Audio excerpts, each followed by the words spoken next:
Hey folks, so this is Shetz, and I really want you to think on this problem. I'll try to make it as painless as I can and go quickly through it. I would like you to review it and rewatch the tape and all that. So you do have to extend these lines, and I just converted these two to decimals right away. And notice what we have. We have a side, an angle, and a side. So what's best to do is let's go ahead and find BC, this side here. And when we do that, we can use LOC and punch that right into the calculator real easy. And notice we get a 5.58. So that means that this side here, BC, is 5.58. So I just want to move that out of the way for now. Okay, so what we need to do next is I can use law of sines to figure out the largest angle, which if this is the biggest side, we know this is 5 and that's 7. This is the biggest side. We got to find angle B. And here's my equation using law of sines. I remember we have to go after the biggest angle first. And that gives me an 82.5. So angle B, and I'll put this up there, is an 82.5. We know this angle, and guess what? We can also figure out this angle down here.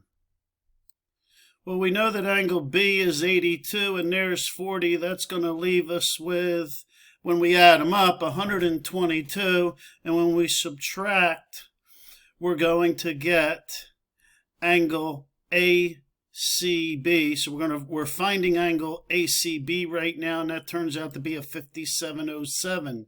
So right there is 5707. And I guess I could have done this earlier, since these two add up to a line, those three angles.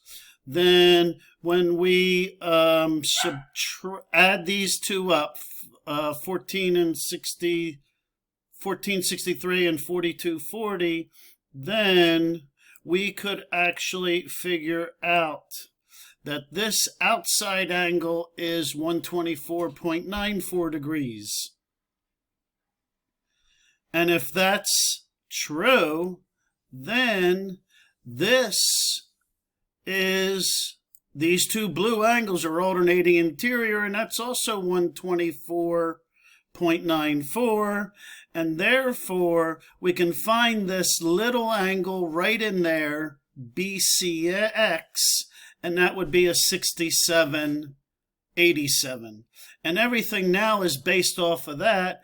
To find BX, I can use my sine, because this is a right angle. Notice this is horizontal and that's vertical, so there's a right angle. This is opposite, and we know our hypotenuse. Let me see if I can find that hypotenuse one. I think I put it over top of here. So there's our hypotenuse of this right triangle, and BX turns out to be 5.17 kilometers. And then to find this side, CX, I have to scroll down a second and move all my materials up, because this problem took such a long time. This is the adjacent side. Let me scroll that back down. This is the adjacent, oops, sorry about that one. This is the adjacent side. Here's our hypotenuse right there. So I'm going to use cosine, and CX turns out to be 2.10.